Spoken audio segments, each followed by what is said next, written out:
I'm not giving up. I am selling the building. The final season of FX's The Bear. The restaurant is flooded. Everything's either gonna be okay. No, stop! Or not. We are outgunned and we are outmanned, but we have each other. FX's The Bear, the final season. All episodes now streaming on Disney+. Study and play come together on a Windows 11 PC. And for a limited time, college students get the best of both worlds. Get the Unreal College Deal. Everything you need to study and play with select Windows 11 PCs. Eligible students get a year of Microsoft 365 Premium and a year of Xbox Game Pass Ultimate with a custom color Xbox wireless controller. Learn more at windows.com/student offer. While supplies last. Ends June 30th. Terms at aka.ms/collegepc.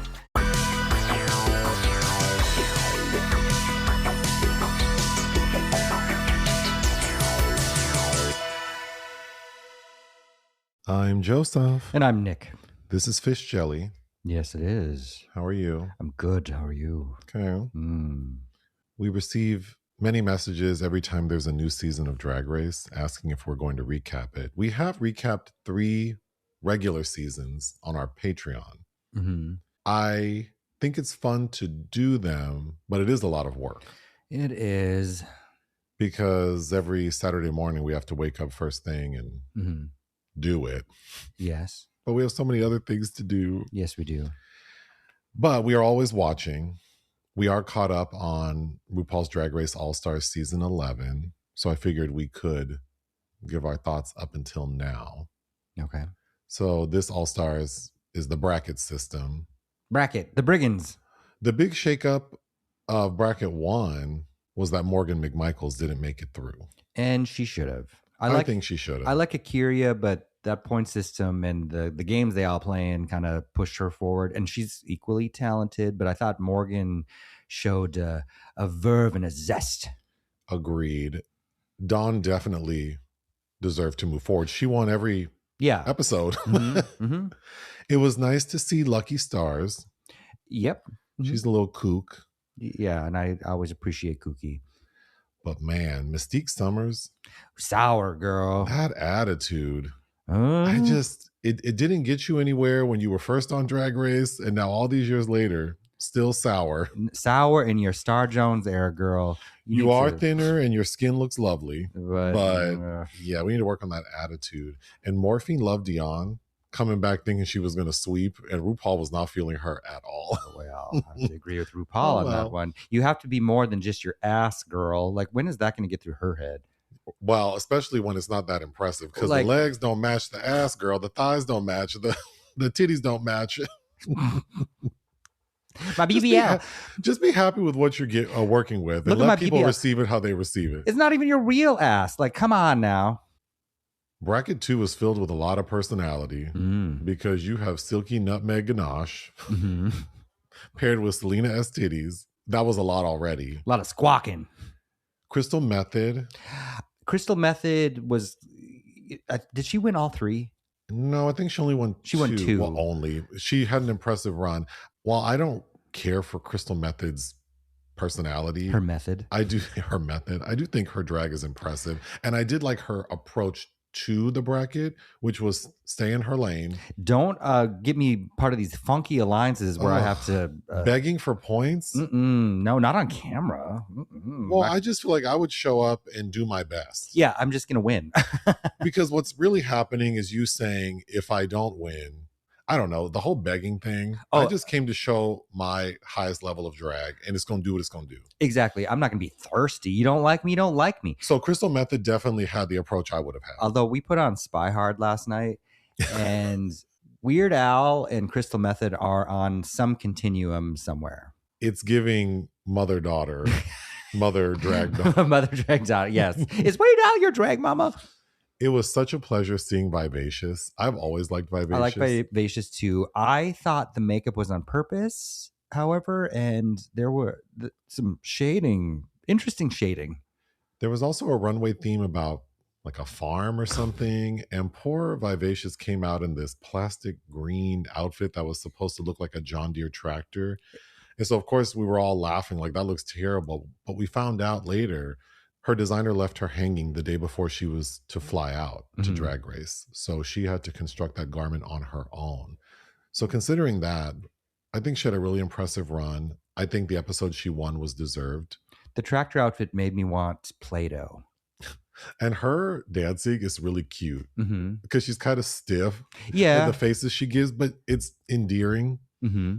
But Selena Estidis just playing this game that's so unsavory. Like, you do realize we're all going to see once the show airs how you just straight up lied to everyone. She seems sweet, but at the same time, oh my God, emotional.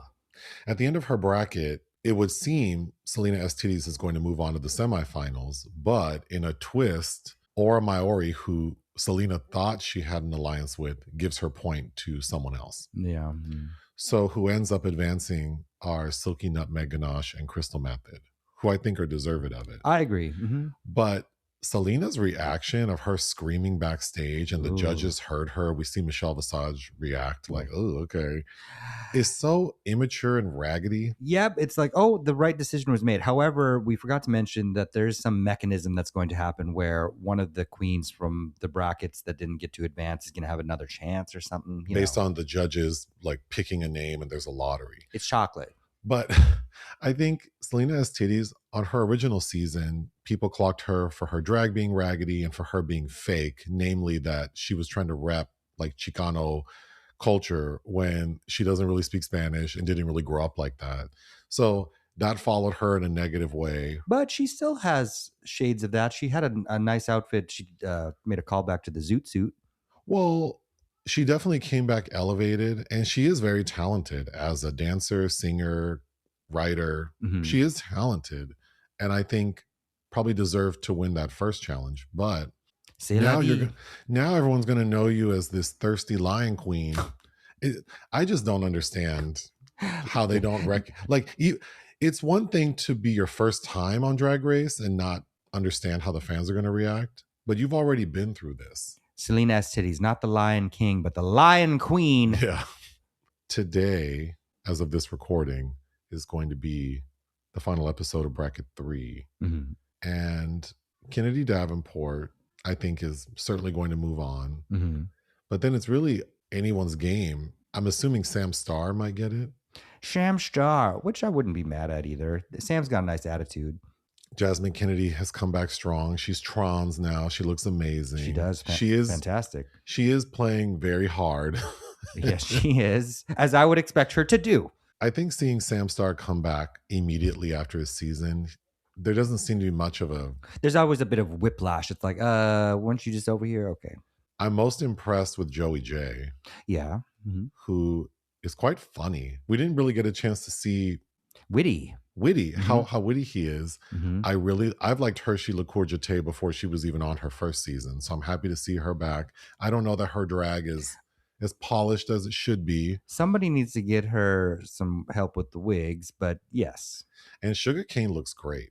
Sugarcane in and out of drag, and talking about a great attitude, and has a really nice personality. I don't know that Sugarcane will I don't move on, but think so. I don't know why she's also trying to look, her drag looks / persona are 20 years younger than she is, and it's like, well, why don't you just embrace where we're at? Although I was laughing at that point when she gave Kennedy one of her what are they called, MVQ points, and she gave that log insulting ass speech. Like, it's just, well, I'm staring here like, look, bitch, are you gonna give this to me or not? You don't need to go through all that song and dance. You don't need to show your math for these people out here watching. You're gonna be fine. Just give me that point. I did think the last episode where they had to do the rap roast was pretty good. It was good. And I think the most memorable roast was it Jasmine Kennedy talking about Kennedy Davenport's she went in, yeah. I thought Joey J's was pretty good too. I was pretty impressed with all of them. And Hershey's was good, yeah. So I think for sure Kennedy will move on. Although, hey, everybody out there that's commenting on this bullshit drag, why did nobody clock Hershey's breastplate? We watched the pit stop, hoping that Bianca or whomever the guest was, I don't recall, I don't remember now, would comment. The judges didn't comment. The other queens didn't comment. That breastplate looked like cremation number 3. She was... I don't understand how, like, because at first I thought, is there something wrong with our TV? Like, do we need to reset the color? The color of that breastplate, I'm looking right behind your head at the Zuni fetish doll we have propped up there named Julia. And that breastplate was that Zuni fetish doll's color. It does not match Hershey. Who do you think will advance in bracket 3? Kennedy for sure. And then, I don't know. It's a Queen's Gambit. I would kind of love it if Joey J went on. I would too. I'd be fine with, there's nobody in this bracket that I feel irritated by. And so far, who would you like to see get plucked back in for the semifinals? More of the ones that we know are gone. Morgan, I think. I would agree. I think Morgan definitely deserves to be brought back in. And just since we may not be talking about this again before the season ends, who do you think deserves to win All Stars season 11? I mean, not that putting in the work is just it, but they've been dangling the carrot in front of Kennedy for a long time. And she's shown a lot of growth, a lot of improvement. Her lip sync, the last episode, would probably be ranked at least like top 10 of all time. And that's to Elaine Stritch. You got these two, a spoken word, right? Broadway number. Yeah, I mean, I don't know. I thought she pulled out all the stops, as some people say somewhere, and I don't know. I'd be very happy with her getting it. I agree. I'm rooting for Kennedy at this point. Moving on to the restaurant section, you made a new soup last week. I did. Though it was, I said what I was making. You were like, "Oh no!" Well, those ingredients didn't. Because it was like meatball. It was lemony chicken feta meatball soup. It was the feta that threw me off. Okay, but that shit was good. I have to say the soup was really good. Mm-hmm. And there was a lot of turmeric in it, which is good for you, and swelling. Spinach, oats, roughage, mosied oats, dozied oats, and blah, blah, blah, whatever that is. Tokaya. I know her. We eat at her. We eat her out regularly. We're there all the time. We have we have so many points that every time we go, like I use the max that will allow me to get like $10 off. And I feel like I will never run out of points. Well, we see so many press screenings there, and there aren't a ton of restaurant. I mean, the food court gets old quick.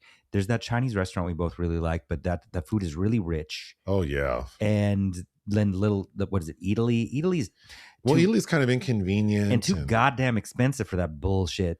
I agree. I mean, Tokaya is the easiest. It's right next to the theater. Yes. The staff are so friendly. Every time. What are you celebrating? It's life, sir. Yeah, they're nice. Happy hour is fun. Mm-hmm. They're like, you want beer and wine? Okay. We always order 4 alcoholic drinks, and they always kind of bring them like, No judgment, but okay. Sneaking this into the theater. Anyway, Tokaya, which I was thinking, how would you describe Tokaya? Mexican food for white people. Let me read what their description is on the website.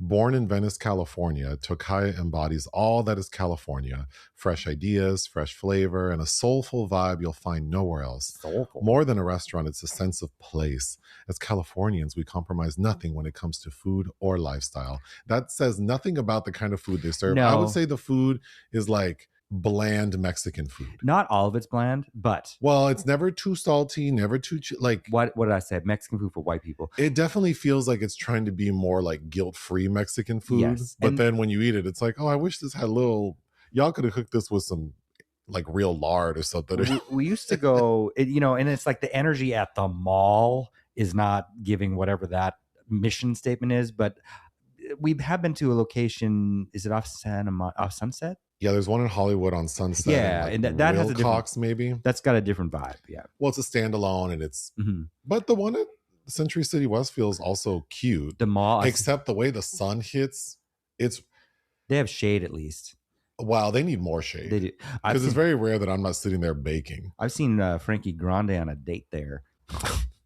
So we're winning too. I brought this up because they have a new menu item called chicken flaquitos. And that was the first time in a while I've tasted something there and thought, oh, this tastes good. Like it doesn't need anything else. It's good. Okay, so I ashamedly not fluent in Spanish. Me llamo Nicholas, haha. But flaquitos would suggest that they're little. And these big honking things... They're big. You get 3 of them. Those were huge. They were huge. And basically, they take refried beans and puree them with like some sort of chili verde and Oaxaca cheese. So it's this really tasty blend that they spread inside of what's basically like a fried tortilla. Mm-hmm. It's like a chimichanga filled with this puree and then chicken tinga. Tinga. Very good. That was good. Well, pinga is something else. Mm-hmm. Oh, I know. I'm just talking out of my ass. And I always get a Baja taco because I like their fish tacos there. But the chunk of fish that they put in there is 3 times the size of it's quite the bargain, honestly. Yes, little Edie, it is. And, you know, we're talking about their bland food like this. I do like their tortas, although I have noticed they become smaller. Inflation. Guess. Yeah, the tortas have gotten much smaller. I do like the birria torta. And sometimes the bread is iffy because a torta, I don't think people realize that the bread is a major component, the texture of the bread, for the successful the congealing of all the flavors. And sometimes it feels like they ran out of bread and went down Ralph's. But anyway. Films released we didn't cover. Jackass, Best and Last. I think we have one review for a Jackass film. I declined to watch this only because I feel like you either like Jackass movies or you don't. It's not really a film. It's not really a story to talk about. And all we were going to do is recap the stunts they pulled. And I don't care. I'm sure watching it, I don't know when I'd have the occasion to want to put it on at home, but if I did, I'm sure I'd be amused. But it seemed pointless to talk about that movie. I agree. And these men are getting too old to be so violently homoerotic with one another. It's like, I like Johnny Knoxville a lot. I do. But it's like, could we move on? The Get Out. An action thriller with Russell Crowe as a nightclub owner who's trying to leave a past behind. I think I'd asked you if you wanted to review this. Directed by Derek Bort. I like Luke Evans and Teresa Palmer, both who were in a Fabrice Duwell's film together, Message from the King, about a decade ago. Anyway, I like Russell Crowe is hit or miss for me, but I don't know. Might watch it one day. I don't know. Little Brother. Matt Spicer directed new Netflix comedy. Eric Andre's whatever to me. John Cena was whatever to me. Michelle Monaghan is whatever to me. It's just all blandness. It might be cute. I don't know. If we had nothing else to review this week, maybe we would have watched it, but Lastly, Romeria. Okay, I saw this at Cannes. It was in competition last year, 2025. The latest from director Carla Simon, who won the Berlinale Golden Bear a couple years ago for Alcaraz, which, if I'm being honest, was a weak lineup that year, but that film was decent. And this is very much in the same vein as a previous film she did called Summer of '93, also, which I like better. But Romeria is fine. And in fact, my strongest memories were getting stressed out by the Cannes security guards getting into the Palais for this afternoon screening, who, after a whole week of bringing my backpack in there, suddenly were like, no more backpacks in the Palais, bye. And I had to go struggle to find a place by the train station to hold my bag while I ran back. Anyway, I won't, no expletives. That's right. Never mind. I had an F word on my mind, but we won't go there. Projects of interest. Berlinway? Berlinva, I believe.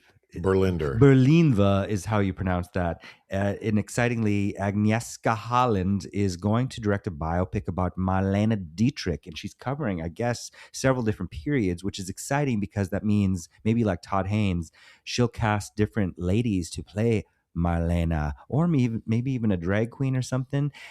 You know, Isabelle Huppert was working on a Marlena biopic in the early 90s to be directed by Louis Malle, which never transpired. So Agnieszka, I know she doesn't listen to this podcast, but let's put it out there into the universe. Isabelle as Dietrich in her later period, I would just be so excited to see. Anyway. Les Petites Peus. Les Petites Peus, which I believe means the little fears, the small fears.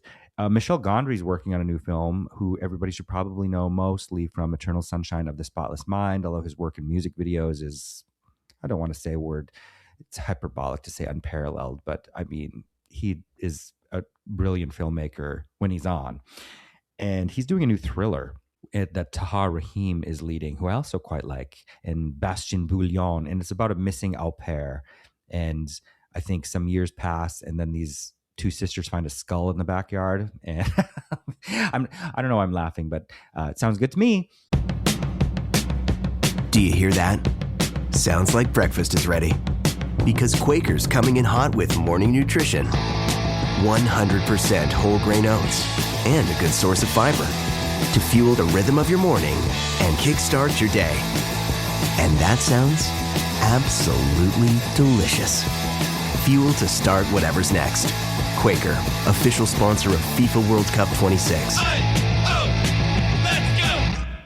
Your LinkedIn feed can give you daily insights from your professional community. It cannot keep you updated on the daily office gossip. Oh my gosh, no way. It can help you stay informed on the latest news and trends in your industry. It cannot stop your boss from trying to start a new office trend. Who's ready for Flip-Flop Fridays? And while we can't stop all of the office jargon... Does this vibe with our collaborative lattice work metric? LinkedIn can start taking your career to new heights. LinkedIn is the network that works for you. Unfortunately, there are a couple of entries in the obituary section. American actress and singer Anne Blyth died at the age of 98. You know Anne Blyth. She... What if I said, Vita? Yeah, she was nominated for an Academy Award for Best Supporting Actress for her role in Mildred Pierce, starring Joan Crawford. And I am familiar with that movie. And Vita needed her ass whooped. She did. My mama wouldn't have had little Vita Pierce running around. What a rotted little bitch. My pies are paying for your dresses, girl. You better treat me right. Anyway. Better paint Paris right. A RuPaul SNL reference. And then try to take her mama's man? Oh, no. Anne Blyth's additional career. She has some other great credits to her resume that I think are probably eclipsed by the juggernaut that was Mildred Pierce, but Brute Force by Jules Dassin is pretty good. She's in an more obscure Douglas Sirk film that I've seen called Thunder on the Hill, which I remember being a little bit boring, but her co-star is Claudette Colbert. So those are all fun things. But yeah, she's gone. And American record executive Clive Davis died at the age of 94. He signed many significant artists. I would say he's most notably linked to Whitney Houston. Yes. But he also gave Barry Manilow his first recording contract. And the list of artists goes on and on, like Chicago, Earth, Wind and Fire, Aerosmith, Billy Joel, Luther Vandross, Ace of Base. A very impressive career. Yes. He caught some flack by a lot of artists, basically referencing his practices as a record executive. I know India Arie recently, after his death, commented that anyone at his level, like an executive at his level, is not going to act ethically. Like, it's just not possible. No, I agree. So I think, well, like every human, probably has made some choices that are questionable. I saw some AI generated meme of Whitney and Clive together, and she basically shoves him into a portal to hell. Yes, he did some, like when Whitney died, right? That party was going on that continued even though he knew she died in the hotel.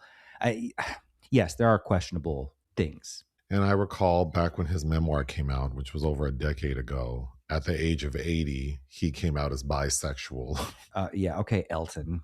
So, good for him. Tiptoeing through them tulips still. Okay, Clive. But I mean, is a legendary person. The secret film this week was my choice, and I chose the 2026 psychological thriller and Tubi original Stepfather, written and directed by Chris Stokes. It stars Taye Diggs alongside Tamar Braxton. What is it about? A desperate man hunts for the perfect family, but when his new wife and daughters fear he may be deranged, escaping him will have deadly consequences. That is the movie. That is the movie, and that is another movie from 1987 that this film purportedly is not related to, not a remake of, not a reboot of. Even though the plot is basically the same. The plot is exactly the same, despite some... To be fair, that movie is called The Stepfather from 1987. You can't just get rid of the article and say like, oh, it's different. But they did it. They did. I think that none of these people were really aware of that. It's been done. I mean, and those are good B movie. I mean, Terry O'Quinn is really good in the first two. And I remember watching The Stepfather 2, which stars Meg Foster as the poor woman that gets roped into marrying a serial killer. And I would like to watch the 2009 remake. Anyhow, apparently not related, but if you're familiar with those films, they will be on your mind. Since this is a new release and it only has 2 reviews on Rotten Tomatoes, we thought we would bless it with 2 more. Would you please give us your pull quote? Considering how completely inept every facet of this raggedy production seems to be, Stepfather, which is supposedly and quite egregiously ignorant of the arguably generic horror franchise it's copycatting, in all likelihood appears to be purposefully foul in an indolent attempt at breaking through the endless waves of subpar streaming content masquerading as film. Mine. Weak writing and lifeless performances leave Taye Diggs' stepfather struggling to deliver anything beyond a few unintended laughs. I think this is purposefully bad. I think Taye Diggs, who can act, and made me want to rewatch Equilibrium, by the way, if you've never seen that with Christian Bale, which is a Fahrenheit 451 ripoff, but still very fun. I think he's doing it on purpose. Based on my little research, this is Chris Stokes' 28th Tubi original. And he likes properties where he contains multitudes, because no, he doesn't. We have movies like, well, he's done Somebody Help Me 2. He's done The Stepmother 2, The Stepmother 3. He's done Rock the Boat 2, The Assistant 2, The Stepdaughter 2, Adopted 2. Well, back in the early 2000s, he had a notable film that I remember, You Got Served. So at one point he was legit. Well, so he started as, I believe, a record executive and then got into movies through his affiliation with the band Immature. Yes. So he kind of got in on getting some talent into House Party 3. Then he wrote and directed House Party 4. Yes. I think there were some sexual assault allegations that began in 2007. Yeah, there was some bad blood. And 2008. And I think that sort of derailed his career. Mm-hmm. And then we see him now sort of doing these straight to streaming, specifically Tubi. Well, I don't know originals. What the outcome of all those allegations were, but clearly he doesn't make great choices creatively. So I don't know. This isn't as bad as some other Tubi originals. It definitely seems like whomever made this has made a movie before. Barely. There's always worse, but this is also inexcusable considering the stunt casting of Tamar and Taye Diggs. The writing is atrocious, to say the least. The acting, if you set aside Taye Diggs' deliberate performance, almost everyone else is giving an unseasoned performance. That's for sure. Mm-hmm. They clearly aren't being directed. The basic story is Tamar Braxton is recently divorced. Her name is Asia. She meets a man named Darnell, played by Taye Diggs, at a grocery store. Mm-hmm. We flash forward 6 months and see they're married. We don't witness the courtship. They're just married. She has a teenage daughter who appears to be 13 and an older daughter who doesn't live at home, but she's crafted this perfect little family. We only see them all together the first time when it becomes clear things aren't going to go well. And we already know this from things that happened before Tamar and Taye Diggs meet, which we'll get to. But we know exactly where this is all headed. Mm-hmm. So the film feels tedious because we know the outcome. Mm-hmm. However, the climax is Tamar's ex-husband shows up to try to reconcile. They end up sharing a kiss. Taye Diggs sees it, loses his mind, beats the ex-husband damn near to death, which leads to Tamar admitting that perhaps they rushed into this marriage and they need to take a break, which we'll get back to. And this man proposes that they have one final family dinner.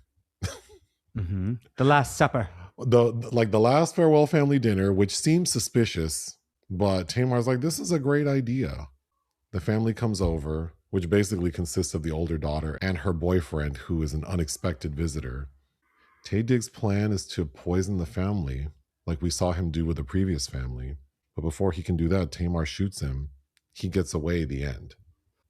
It's so unsatisfying. To say the least. And yes. I didn't realize Chris Stokes' style is to set things up to have sequels. Oh, yeah. I mean, the gift that keeps on giving. Ugh, where to begin? Tubi. The film opens with a PSA regarding domestic violence, and it provides us with the National Domestic Violence Hotline, which I will provide now. I'm so glad they did that. 1-800-799-7233. What if you feel assaulted by stupid film? Where can I call for that? Well, we shouldn't be mocking domestic violence, but it's a different kind of trauma to have to sit through these.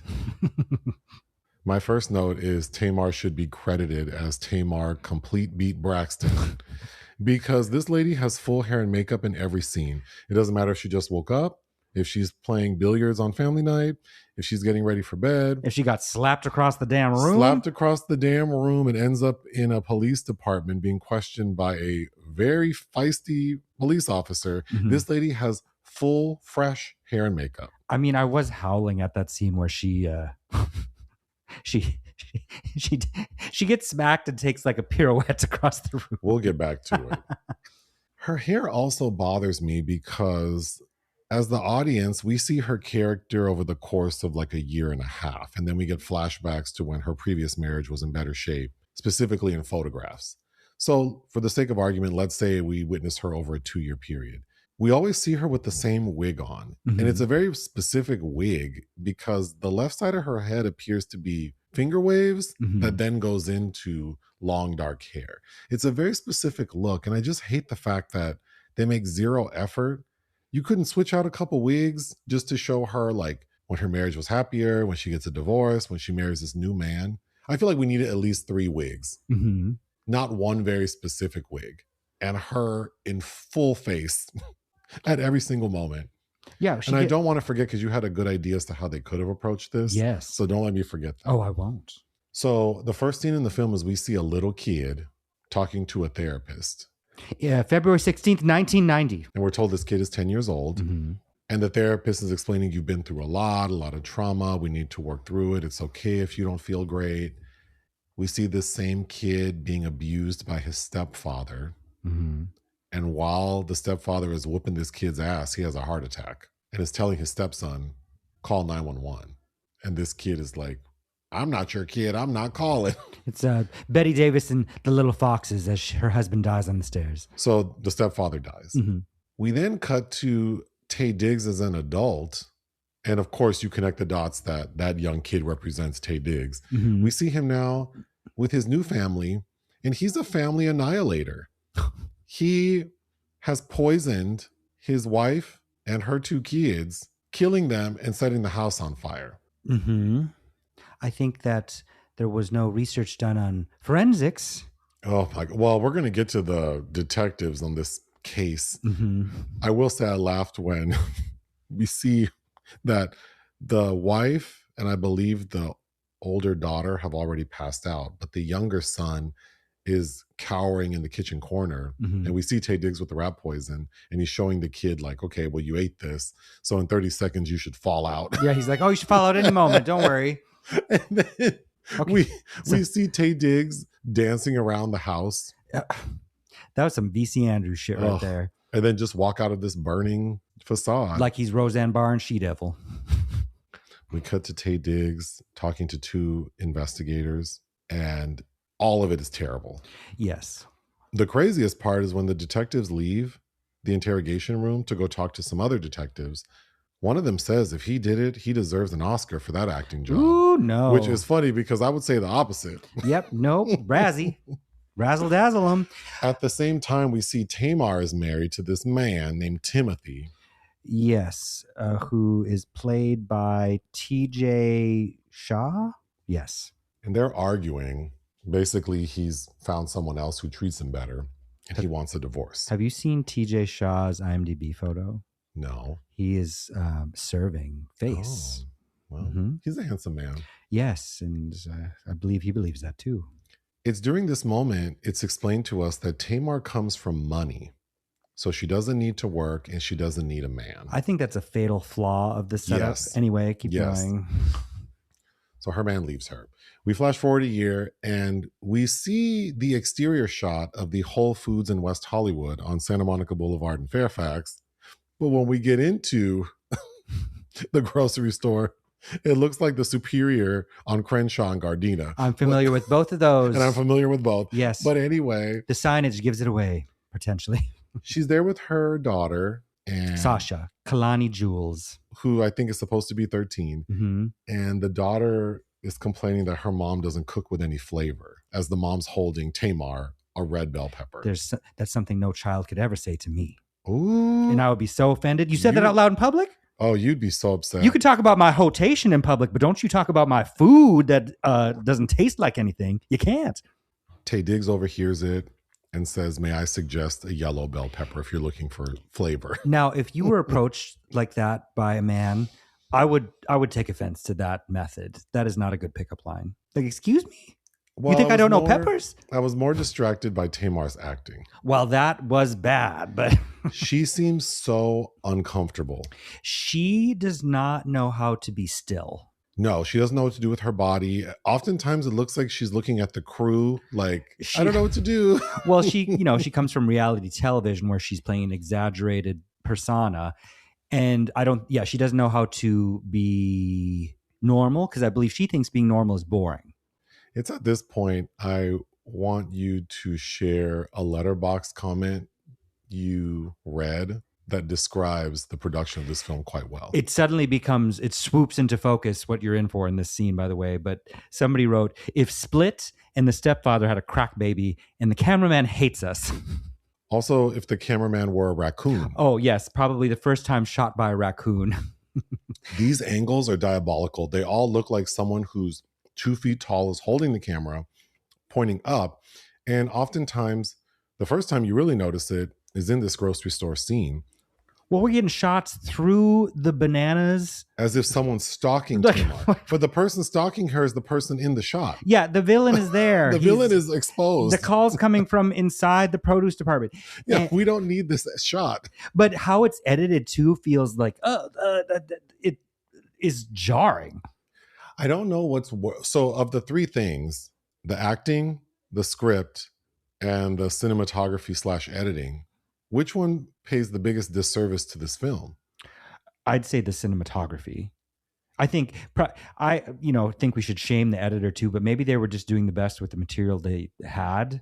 But the cinema, they're clearly trying something, but really don't have any idea about how a visually eloquent genre film works, to be sure. And just because it's for Tubi does not mean it has to be shite, you know? I agree. This episode is brought to you by Redfin. You're listening to a podcast, which means you're probably multitasking. Maybe even scrolling home listings on Redfin, saving homes without expecting to get them. But Redfin isn't just built for endless browsing. It's built to help you find and own a home. With agents who close twice as many deals, when you find the one, you've got a real shot at getting it. Get started at redfin.com. Own the dream. This summer, soccer is here. And so are the watch parties. And Uber Eats has your game day essentials covered with 30% off orders from Aldi, Kroger, and Dollar General. Everything you need to keep your crowd happy, delivered straight to your door. Chips, dips, fresh ingredients, and more. Order in so you can lock in for the games. 30% off your grocery order, only on Uber Eats for a limited time.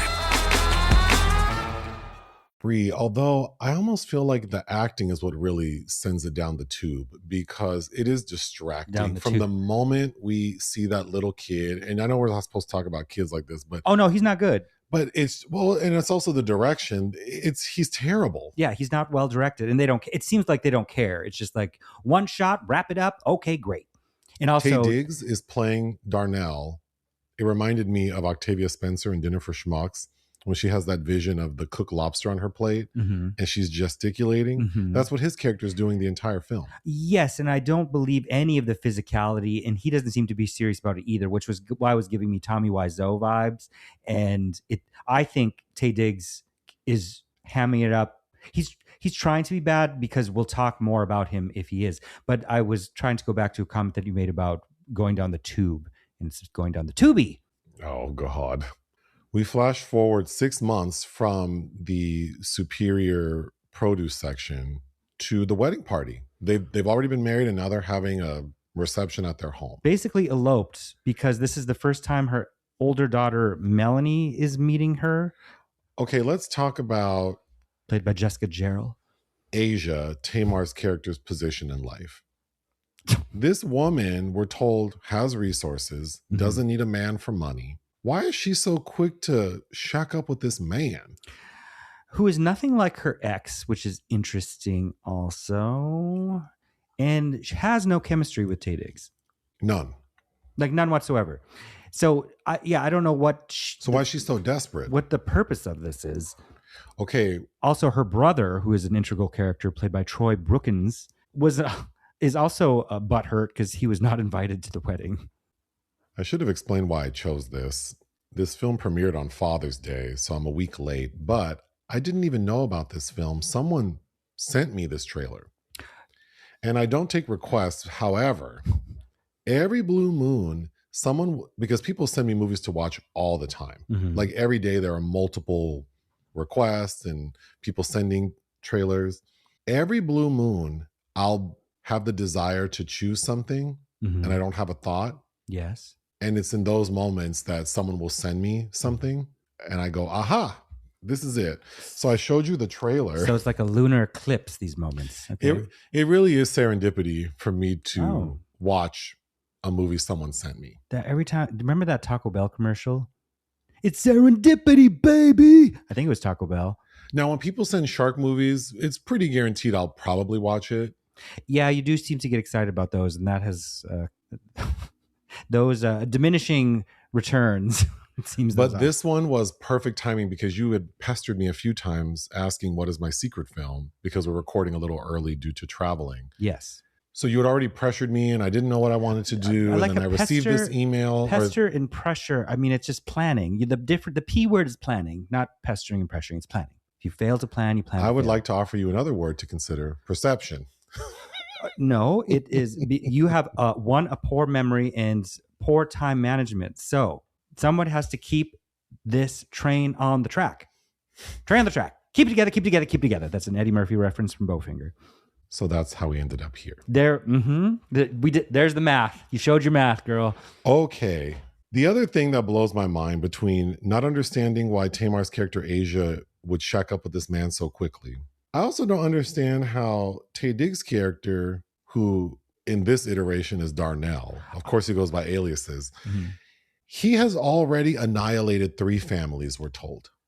So he is a prolific serial killer. He has killed a number of people. And that makes you're describing him as if he's Gozer from Ghostbusters. Or Terrence Stamp and Teorema. And law enforcement knows who he is. Yeah, they know they know this man's face. And based on the 2 families that we visually see, he seems to have an MO. Why aren't they alerting the Black communities in the area? But they have access to his therapist. Like he is not a mystery. They know who this man is. Wouldn't you think with all the killing he's done? And as far as we know, in the story we're viewing in this film, he's in Southern California. Based on the locations we see, he's in LA. Wouldn't you think that this would escalate to like the FBI diving in, figuring out where he is? He legit has credit cards and shit. We see him buying rat poison, and a scene we do not need to see because we already know that's what he uses. What's the name of that credit card? How do you get that credit card? Well, that's the other part that's confusing. How does this man stay off the grid? The home he and Tamar move into when they get married looks like a mansion you'd find in the hills of Silver Lake. Like a multi-million-dollar home. She doesn't have any questions. This man is making elaborate meals all the live long day. Where's his money coming from? Well, then I thought, is it her house because we're told she has money? But at a point, she says, this house is not in my name. So it's his house. Yes, it's her ex. Or did she buy it under a trust that's not her name? I don't know. There's some explaining that needs to happen to make this make sense to me. Why is Tamar dressed as if she's going to an executive board meeting at every time we see her during the day, she looks like she has a meeting. I mean, she looks good for her. I mean, Tamar doesn't look like how she originally looked, but I mean, she looks nice. It's just, but where are you going, girl? That's a lot of work just to lounge around the house and not eat the pancakes being made for you. We see that the people handling this case are from the Ventura Police Department, and this crackpot crew of detectives. I I have to say, one of the detectives has approached me before saying he watches our channel. So very excited for people to get work in acting. And I know that I would be super excited if that were something I was pursuing. He's actually not the worst, but he's the one that has that wink line about he can't have done it because if he did, he should win an Oscar for that acting. But I have to say, the Ventura Police Department and all of the interactions they have with each other, with Taye Diggs and Tamar, are laughable. Specifically, one who they're calling the rookie, who comes in hot, insulting everyone. Well, yeah, especially, I believe it's his partner. The lady who he calls Auntie. Yes, Detective Andrews, played by Janeline Hayes. I think that's how you pronounce her name. I will say, of all the law enforcement, she probably handled it the best. She's okay. She is very aggressive, but in ways that aren't effectual, which is interesting. But Dante Brown plays, I think it's her newly assigned partner, the rookie. Okay. But he's like coming at her like she's an old lady, saying she's in her 40s or at least an auntie. It's like, oh my God, he needs to beat down that one. Well, those two go to see the therapist and it's just HIPAA violation. I mean, this lady basically opens up her file and tells them everything they need to know. Lisa Ann Loggins, they needed to make her either like an ex-foster mother or a psychic in order for that shit to make sense. Right, exactly. And they could have made that make sense. But when she explains what his issue is, we had to pause the movie and write it down because it just, the way she prattled off, she basically says he's the way he is due to extreme trauma, which causes him to resort to substance abuse, which led to schizophrenia, bipolar disorder, which then triggers states of psychosis. Like, nah. Let me get out the DSM, lady. Well, so trauma plus substance abuse leads to schizophrenia? What substance abuse? Do you see any substances? I don't see him doing shit. Because I feel like I should be schizophrenic. I know. Like, I shouldn't I have an award then for being so functional? Again, I'm sure these people were very excited to get these jobs, but that therapist, that performance was ragged. And if he has a method, apparently every time he moves on after he's killed, he calls her from some undisclosed number, and then he always hangs up before I can trace it. Girl, why would you? He hangs up. He only stays in the line for 1 minute. Like, but if you hadn't alerted the police, whatever. Wait, also during this exchange with the detectives and the therapist, she explains what hallucinations are 3 times. Yes. And I don't know if that was a typo in the script, like Chris Stokes had meant to control X and instead like control V twice, because she literally explains hallucinations 3 times in a row to these cops. And she's like, I don't know if you're aware that sometimes people are aware, or sometimes they're not aware they're in the hallucination. Yeah, girl, we all know what hallucinations are. The best part of this entire scene is after she's explaining his problem, she goes on about how he needs to do this and that, and she whatever. At the very end, she goes, he needs help. Well, she's like, you like, as in, please understand where he's coming from. Bitch, what were you doing when you were helping him? Yeah, because she's saying he needs psychiatric help, but it's like, that was your job, ho. Like, that was what you. are we talking about? But also, he's legit killed a bunch of black families. Girl, you don't think that's a problem? Like arrest his ass. Of course, Tubi has ads. One of the ads we saw was for Jollibee, and it was inspiring because we live not too far from a Jollibee, and we've only tried it once, I think. Yeah, I was fine with it. It's, Oh, our review of Supergirl dropped a couple of days ago, and we didn't mention in the review, but during that screening, which was one of those mixed like press plus people willing to sit in line for 3 hours. God, I hate at that. the chance of getting a seat, which work, I guess. Well, whatever. We can walk. It couldn't be me because I feel like I'm not going to sit for 3 hours. No, we can when stroll I could right just go in see and the movie the next day and pay $15, but whatever. Good seats, but they make these people wait, and then they get nosebleed seats, like right in front. But the publicist did trivia, and they were giving away gifts. Trivia, that was bullshit. And they gave away buckets of KFC. Or so we thought. I don't think that was. Well, I was fully expecting KFC to be a plot point in Supergirl. Yeah, why was that? And we never talked about it in our review. I thought that girl would be eating chicken or something. Or I thought like Crypto was addicted to KFC because on Earth he liked it. There's kryptonite in chicken. There isn't one mention of not only KFC, but fried chicken in general. Yeah, what was that? In fact, the only eating we see in Supergirl, which we didn't mention, is she is on some planet and she goes to some like concession stand Mhm. and there's some bug pooping pebbles. Like popcorn. And they serve it like popcorn. Mhm. But then when they eat it, they're like, oh, this is Tastes like disgusting. shit. Anyway, the Jollibee commercial, they showed their bucket of fried chicken, which I did think looked really good. So now I'm in the mood for fried chicken. But the tagline is there's no joy like chicken joy. Chicken joy. And I kind of love that. Oh, I was also screaming at the Supergirl screening because the first person to win the bucket of chicken was this old disabled black man sitting in the front. And the way they had him get excited and then take a picture of him with his bucket of chicken. I mean, I was like, not this. I would not have accepted that There's chicken. no way there was chicken in there because when did they buy the chicken? It had to sit in the theater throughout the whole movie without fried chicken. But that might be a placebo effect. I don't know. I think that was actual fried chicken. I hope there was not. Would you want to eat that chicken after it sat God knows how long, and then while we were at the movie, like? No, I would have tore into that chicken during the movie. Oh well, maybe. I mean, not if they're bones. You got to put them somewhere. And there would have been some chests, some chest meat. There would have been breasts in the bucket. Some breast chest meat. Give me a little breast. That won't get these we other people have to sit in those seats. I don't need to like chicken grease on them too. Oh, but I was so annoyed. This is a Tubi original movie. Why do we have to watch ads for that? Shouldn't we be excused from watching the goddamn ads during your effing original movie? God, I hate that. 7 fucking anyway. And then I said something. Well, I don't remember what I said, but you compared me to living with one of Bebe's kids. Yeah, I mean, as evidenced by every recording where you kind of get out of control. I'm not out of control. Demonstrate anger management. I'm not out of control. And impulse control issues. It's called passion. Oh, that's passion? Yeah. What? You want me to be just monotonous? So Taye Diggs' character has You want passion. me to be medicated. That's what you want. I would love that. Hell no, not me. I would love that. Oh, this is different from the actual Stepfather Can movies. someone help me, please? Please, you are fine. Okay, you. You sound like Taye Diggs in Stepfather. Did we even say his character name, by the way? Well, Darnell is his name that's the when fake he's name. with Tamar, but he has multiple names. Oh, anyway, Darnell has DID. Oh, we're gonna get to that. Okay, we will not forget. Okay. I wrote that down because it comes out of nowhere.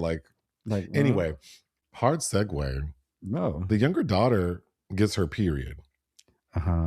And her sister and her mom. Oh, can we talk about the sister? Because I talked about the trailer. No. So when I showed you the trailer, you were rolling your eyes. I'd received an email from Tubi about Taye Diggs serving or whatever.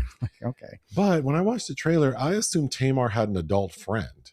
But that adult friend is her daughter. Her daughter, yes. What is the purpose of having this adult daughter who doesn't live with her? Except you would think she might, since Tamar's character doesn't have any friends, then I thought, the adult daughter is going to be the voice of reason. And has shit taste in men. But between the younger and the older daughter is the less mature one. The daughter... It's the younger daughter who says, I'm happy you found a husband, but this is not my dad. I'm not going to call him my dad. I have a dad. Yeah, she's establishing boundaries. She's establishing boundaries. The older one walks in having never met this man. And calls him dad and pops. She calls him dad and pops and says, well, if mom loves you, I love you. And everything seems perfect. And I'm so happy, blah, blah, blah. What a fool. The first time she meets him, she's with her boyfriend who looks scared. Brad, played by Koda Kalani Beshin. A handsome young man. Taye Diggs is so rude to him initially. Make eye contact with me. And the girlfriend / stepdaughter doesn't seem to think that's a problem. But anyway, the younger daughter gets her period. Her mom and her sister are there kind of mocking her instead of comforting her. Taye Diggs uses that as an opportunity to connect with her and gives her this box that says, like, I'm always here for you. Did you gather what was inside the box? Tomorrow morning is knocking. Stock your fridge now. How about a creamy mocha frappuccino drink? Or a sweet vanilla? Smooth caramel, maybe? Or a white chocolate mocha? Whichever you choose, delicious coffee awaits. Find Starbucks Frappuccino drinks wherever you buy your groceries. El 2026 FIFA World Cup Meal llegó a McDonald's con 9 vasos legendarios. En el lineup tenemos Christian Cipitan Pulisic, David Beckham, Lamine The Dream Yamal, Ronaldinho El Mago, Monsieur Titi Henry, Son Salih Heung-min, Alfonso Fonsi Davis, Santi Bebote Jiménez y en la portería el que no necesita apodo, Grimes. Llévate uno de 9 vasos legendarios con el FIFA World Cup Meal. En McDonald's participantes solo por tiempo limitado, hasta agotar existencias. No, but also he just like had that and wait for a moment, or right. I would have laughed if we, again, with some finer storytelling and detail, it would have been great if that box had been addressed to another young girl or something. Throughout the film, we get moments where Taye Diggs opens up a can of whoop ass on people, and then we realize it's a hallucination, which was so disappointing because it would have been fun if he was actually like full on crazy. And then you had the thought that, well, you already said that a fatal flaw of the story is Tamar's character not really needing a man for support. There are no dramatic stakes. Right. But you had said that, wouldn't it be interesting if she had been divorced and now a single mother left to raise this kid by herself, maybe be strapped for cash, but she's addicted to being glamorous. She's addicted to living beyond her means.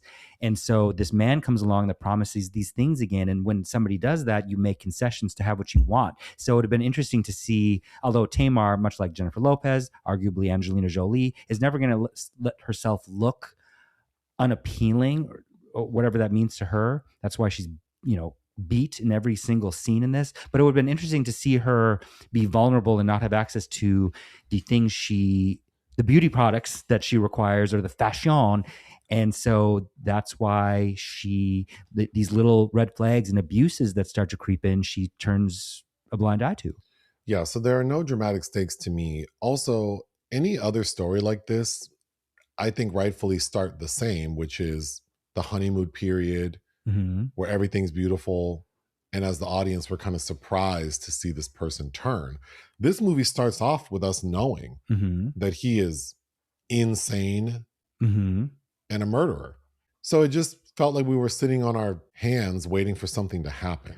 But then, which is why I think it needed to be heightened. Like somehow all those moments that were hallucinations were actually things that he did. He actually slapped the shit out of that one girl and knocked that one man out. Well, that's what good storytelling and character building is making that make sense. Like, oh, they did that, but I can see why this person is choosing to stay, even though I never would, blah, blah, blah. But Asia as a character is one of the stupidest written women I've experienced in quite some time, because then all of a sudden it seems she still has feelings for her ex who is trying to come back, even though she's already married to somebody else. They don't even really get to seal the deal with a kiss before that beatdown happens.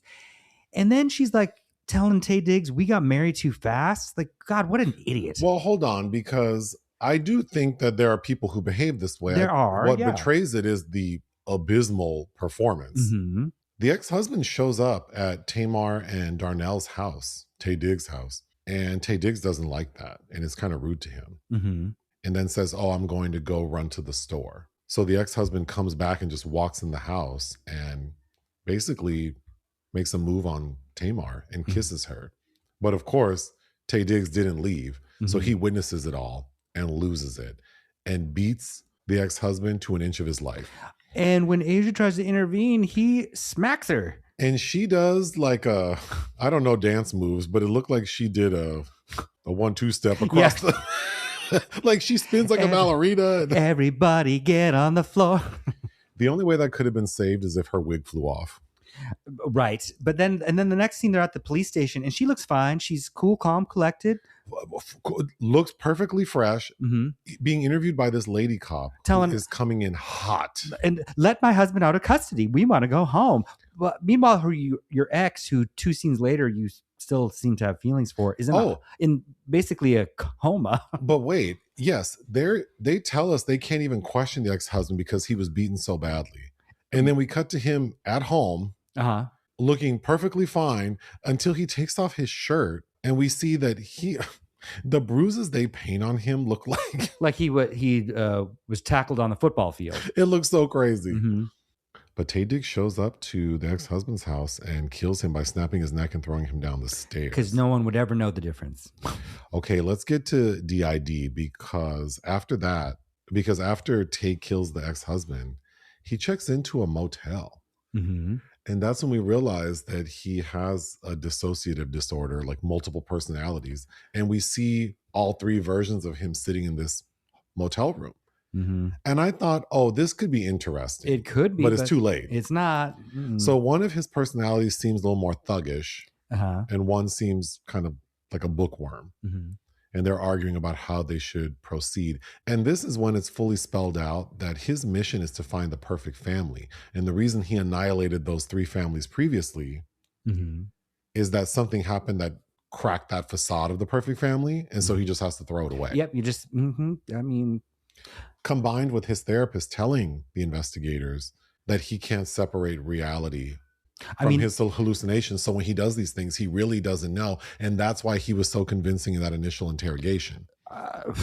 Which he wasn't. Then they needed to make this more tawdry, such as it needed to make sense why the therapist, perhaps she violated some boundaries and had an affair with her client. And that's why, she's trying to cover for him. Her therapy, that's why whatever she was doing didn't work, because his DID seems untouched. Although, that's not really... the reality of that condition is under much debate, right? Do you remember when Halle Berry played a woman with DID? What was the name of the movie? It was called Frankie and Alice, and one of her personalities was racist. Yes, I do remember that. Yeah.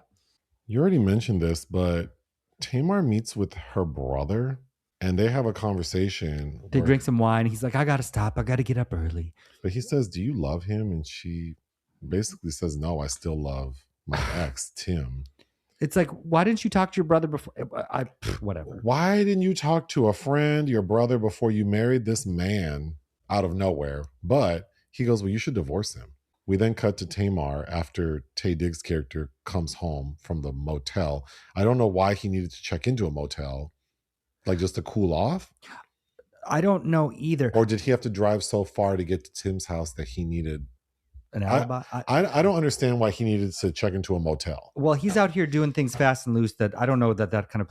Also, his MO for finding the women, I don't understand. He lurks at grocery stores? Right. Waiting to overhear if they might have a husband? Or is it just organic and... But I don't know, but... If that's the case, I need to see some false stops and starts. When Taye finally returns home, he and Tamar have a conversation. And she says she believes they rushed into their marriage and need to take a break, but not a divorce. Like, what does that mean? So immediately, Taye Diggs kind of says, okay, well, we're done. We're going to have this one last farewell dinner.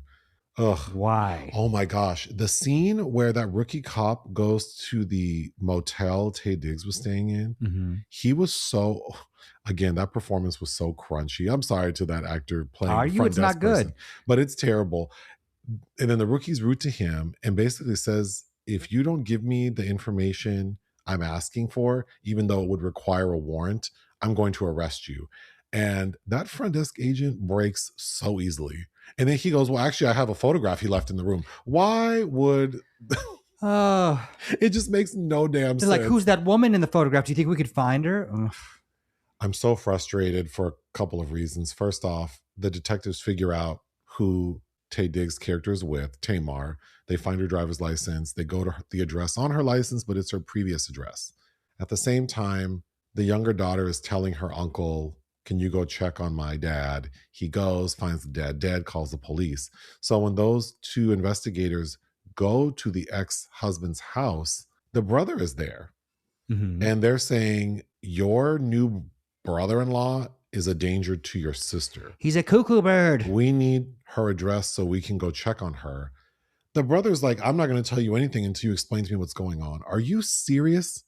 Are you serious? I mean, I guess he wants his sister dead too. I don't know. Maybe he inherits. And before he even gets a chance to say where she is, they get a call from the younger daughter on 911. Wouldn't that have been a good twist? The brother put his sister in the orbit of a serial killer that he discovers on his own somehow because he wants the money. Anything would have been better than this generic ass. I mean, there's nothing to the relationship. Like the central relationship, there's nothing to it. There's no inherent conflict. It's just like this lady married this man too soon. Well, it's not even too soon. It's like she married someone she truly didn't know. And it turns out didn't even, like, was it to get revenge on your ex? I don't know. This is why I say when people get into relationships, you need to check the person. And it's not that difficult in the modern era. Like, ask to see their Credit Karma. Type in their phone number and the last two addresses they say are theirs. It'll pull up information. You'll see multiple names. Ask who those people are. Ask why your last two addresses are linked to you and this lady. Like, who's this lady? Like, you need to explain to me. You can't just tell me it's your business. Mm-hmm. And then you let people ejaculate inside of you and run up your credit card and but then you're too scared to ask who they live with for 10 years. I want a group Zoom meeting with your last 3 exes and see what they all have to say. I want to see credit. I want to see your driver's license. I want to run that number. I want to know how much money you make. Mm-hmm. I've talked to people who are in relationships and have been with people for a number of years, and they have no clue how much money their significant other makes, including someone they're married to. That's crazy to me, that you don't know this person's finances. Anyway, at this farewell dinner, that's when Tamar gets the call, Tim is dead. And I have to say, those 3 ladies, Tamar plus the 2 daughters, trying to be emotional, man, that's really where the acting shows its weakness because... Well, and then it's so dumb. The cops are like, are you sure you didn't kill him? It's like, there's no corpse here. What do you think? Why are you asking dumb questions? These poor actors, they have apparently no agency to say like, this, can I say something else? Because this makes no sense. We flash forward 1 year and we see Taye is with a new family. And I hated the cinematography because it's trying to act like it's a reveal. It's as not. If we wouldn't presume that it's him. Like, we know he got away. Who else would it be? Because they're going to do a sequel or 3. And I guess people might tune in or not, whatever. Ugh. I don't even know how to talk about themes because I feel like this film is not seriously tackling anything. No, it's not. But of course, like perfectionism, Darnell, Taye Diggs' character, wants a picture perfect household. And that stems from the abuse he suffered from his stepfather, which all feels very generic. I don't know if that makes sense. Like, why wouldn't you want to get a run away from family units? This is kind of reminding me of, this movie has 3 installments and we reviewed the first and the third. Single black female? Yes. Wasn't that the plot point in the first one, is that they're twins, or like, they're not twins, they're sisters with the same dad. Yeah, and one was left outside of love or whatever. Yes. I don't know. There's nothing about this that's inherently interesting. Another theme is control. We don't get the context of the first, second, or third murders, but this new family he's with, it seems like whenever his authority is challenged or whenever there's a crack in the perfect veneer, that's when the murdering starts happening. But he goes inside his head. Whereas the Terry O'Quinn films, it's like that man acts out when his authority's challenged. Sure. This man, Taye Diggs, fantasizes about it. Which again, would have been fun if he was actually doing these things. Well, because who doesn't want to see Tamar get, ruffled a bit? Right. Family appearance versus reality. If you want to try to give this movie some grace and read into it, the idea that a lot of families appear to be okay, but behind the facade, there is often abuse and manipulation. You know what would have put this over the top, though, for me, which maybe would have given me an extra 0.5-star rating, is if the closing credits had Tamar's song Love and War. Oh, God. No. Well, I don't think they could have afforded that. Well, she could have given it to them. I mean, this was a gift to her, this role, She's right? a businesswoman. She's not going to turn down potential money. The saddest bluebird is a businesswoman? That's why she's in this movie. Wow. Like we said, this is not marketed as a remake of the 1987 film or the 2009 remake with Penn Badgley. I think it's so generic. It feels it can just exist as dumpy as it is. It was released on June 19th. So it was released just in time for Father's Day. And right after Juneteenth. I mean, the fact that Taye Diggs is playing against character is kind of like... Is it against... I feel like in a movie like this, it doesn't count, whatever he did. I don't know. I forgot his debut was How Stella Got Her Groove Back. Technically, that role is kind of villainous considering the true story behind Terry McMillan's Man, but whatever. Tamar Braxton in this role, I don't know that I need to see her acting. No. I'm sure she will continue to try to act. I think she needs to hone her craft. I don't know that she's one that takes notes well. And Chris Stokes, man, to have made all of these movies in such a short amount of time and not have better writing. I mean, I'm curious to watch a couple of his original Tubi films, like The Stepmother or The Assistant. I'd be more interested in back when maybe he had standards for himself, like with You Got Served or House Party 4 even. I also want to clarify, this from my research, is his 28th Tubi original. Ugh. These Tubi originals started in 2022. So 28 films in 4 years. Just churn that shit out, That man. means 7 a year. Yep. And the year's not even over with. There are countless people like that are doing just this. So it's like you shoot a movie like in 7 days. Mm-hmm, yeah. That's wild. Get it out there. Feed the public the poison. I don't think I have anything else. No, it was complete garbage. What would you give Stepfather? The lowest, the nadir, the 0.5. I was debating. I can think of films that are more poorly made with poor acting, but I feel like I have to establish a threshold. No, bad is bad. I mean, but I mean a threshold of like, you can be at that level and be a 0.5, knowing that there are movies that are worse. And it's only because we can't give zeros or negative. Right. So I think I'm giving this 0.5 out of 5. Yeah, this is a bottom feeding film. This is because there's nothing redeeming about it, except that I did cackle quite a bit as I was watching it. It's just different shades of sludge. What do we have coming this week? So you will be in Prague. Yes, I'll be going to Prague for the very first time to the Karlovy Vary Film Festival, and I'm quite excited for that. I've never been to the Czech Republic.